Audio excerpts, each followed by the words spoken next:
But in about 250 BC, the Parthians succeeded in founding an independent empire of their own. And during the 1st century BC, they grew into an empire extending from the Euphrates to the Indus River and from the Oxus to the Indian Ocean. So that's where they were. There's a picture of, a little more precisely, of what we properly should call the Parthian Empire. Now, Judea is thus a buffer zone between them. In the middle of the 1st century, Parthia was a rival of Rome, and there are several wars that continue between Parthia and Rome.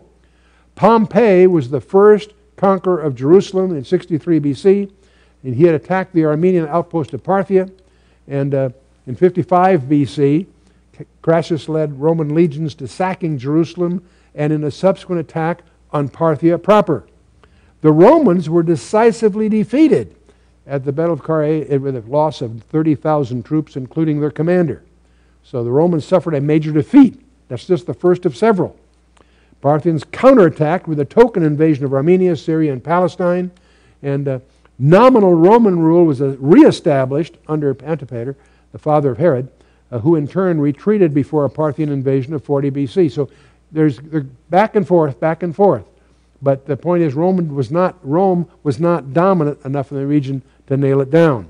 Mark Antony established Roman sovereignty in 37 BC, like Crassus before him, and also embarked on a similarly ill-fated Parthian expedition. His disastrous retreat was followed by another wave of invading Parthians, which swept all Roman opposition completely out of Palestine, including, by the way, Herod himself had to flee to Alexandria and then to Rome. Even though he was king of the area, it was too dangerous for him to remain.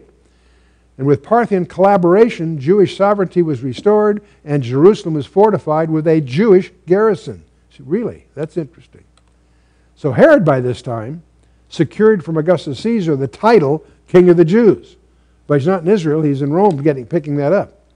And it was not for 3 years, including 5-month siege by Roman troops, that the king was able to occupy his own capital city. So that's the environment we're facing when we get to the 2nd chapter of Matthew, which is going to be the focus of our attention here.